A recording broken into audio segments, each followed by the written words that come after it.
আটা দিয়েও যে থাই পরিষ্কার করা যায় এই ব্যাপারটা হয়তো বা অনেকেরই অজানা। চলুন আজকে দেখে নিই আটা দিয়ে কিভাবে থাই পরিষ্কার করা যায়।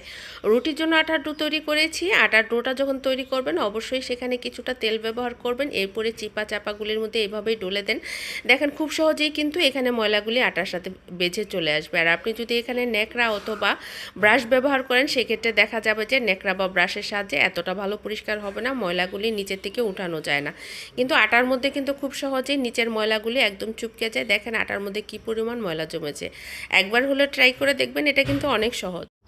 ফ্রোজেন পরোটার ভাজটা কিভাবে করে এটা সম্পর্কে কিন্তু অনেকেরই অজানা। এরকম বড় পাতলা করে একটা রুটি বেলে নেবেন পরোটা করার জন্য। এরপরে এক সাইড থেকে এভাবেই কিন্তু আলতু হাতে টেনে নেবেন।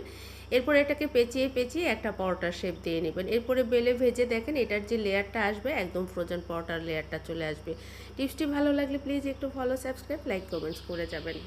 শুধুমাত্র এই একটা প্রসেস আপনার মাংস রান্নার টেস্ট কিন্তু কয়েক গুণ বাড়িয়ে দিতে পারে। গরম তেলে লং, দারচিনি আর পেঁয়াজ কুচি দিয়ে ব্রাউন করে ভেজে নেন। মাংসটা যখন রান্না শেষ হয়ে যাবে এটাকে ব্রাউন করে ভেজে সেই গরম মাংসের মধ্যে কিন্তু এটাকে একদম তেল সহকারে ঢেলে দিবেন। এরপর আগে থেকে জিরা সহকারে এলাচ, দারচিনি, বিভিন্ন রকমের মশলা যেগুলি গরুর মাংসতে আমরা ব্যবহার করি সেই মশলাটাকে হালকা তেলে ভেজে গুঁড়া করে রাখবেন।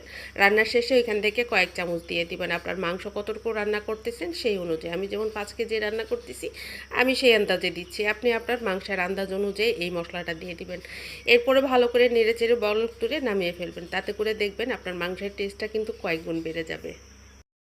রোস্ট রান্না করার আগে যদি রোস্টের মাংসটাকে এইভাবে কাঁটা চামচের সাহায্যে কেচে নেন তাতে করে কিন্তু এটার ভিতরে লবণ মশলা ঢুকবে, রোস্টটা কিন্তু খেতেও ভালো লাগবে। কাঁটা চামচ দিয়ে এভাবে কেচে তারপরে লবণ আর আপনার জর্দার রং মেখে 15-20 মিনিট রেখে দেন। তারপরে যদি মাংসটাকে ভেজে রান্না করেন দেখবেন যে এটার মধ্যে লবণ মশলা ঢুকবে আর এটা কিন্তু খেতে অনেক বেশি টেস্টি হবে। লবণ দিয়েও যে কাঁচের জিনিস পরিষ্কার করা যায় সেটাই আজকে আমি আপনাদের সাথে শেয়ার করবো। দেখতে পাচ্ছেন চা খেতে খেতে ভিতরে কিন্তু দাগ বসে গেছে, হ্যান্ডেলটাও ময়লা হয়ে গেছে।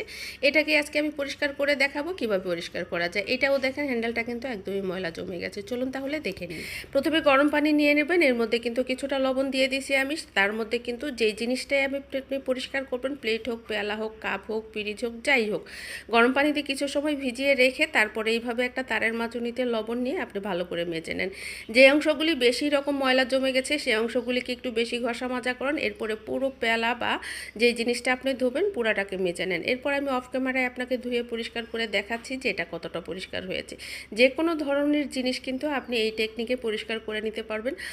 দাউদ চুলকানি একজিমা যদি থেকে থাকে তাহলে কিন্তু আপনি এই রেমেডিটা ব্যবহার করতে পারেন। সরিষার তেল আর হলুদ একসাথে মিক্সড করে নেবেন। হলুদের মধ্যে যেহেতু প্রাকৃতিক অ্যান্টিসেপটিক রয়েছে যার ফলে আপনার কিন্তু দাউদ চুলকানি একজিমা কিংবা ফাঙ্গাস যেখানে হয়ে থাকে সেই জায়গাগুলিতে যদি ব্যবহার করেন তাতে করে কিন্তু ইনশাল্লাহ আপনি অনেক বেশি উপকৃত হবেন। তবে অবশ্যই সেই জায়গাটাকে কিন্তু ফিটকিরির পানি দিয়ে ভালো করে পরিষ্কার করে নেবেন। এরপরে হলুদ আর এই তেলের মিশ্রণটা লাগিয়ে দিবেন।